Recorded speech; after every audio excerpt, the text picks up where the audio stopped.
এবারে নির্বাচন অনেক কষ্টের অর্জন বলে মন্তব্য করেছেন বিএনপি মহাসচিব মির্জা ফখরুল ইসলাম আলমগীর। দুপুরে ঠাকুরগাঁও শহরের পৌর কমিউনিটি সেন্টারে নির্বাচনী জনসভায় তিনি কথা বলেন। এ সময় তিনি আরও বলেন, ভোট একটা আমানত, তাই আমানতের খেয়ানত করা যাবে না। আর 1971-এ যে উদ্দেশ্য নিয়ে মুক্তিযুদ্ধ করা হয়েছিল, 72 থেকে 75 পর্যন্ত সে লক্ষ্য অর্জিত হয়নি বলেও মন্তব্য করেন মির্জা ফখরুল।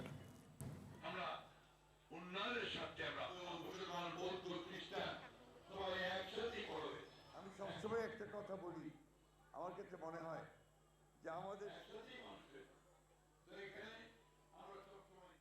একটা গোষ্ঠী ওই 71-কে পিছনে ফেলতে চায়। 71-কে পিছনে ফেললে আমি আমার অস্তিত্বকে অস্বীকার করব। সেই জন্যই আমি সবসময় এই কথা জোর গলায় বলি, 71 হচ্ছে আমার মূল অস্তিত্ব, এটাকে নিয়েই আমাকে এগিয়ে হবে।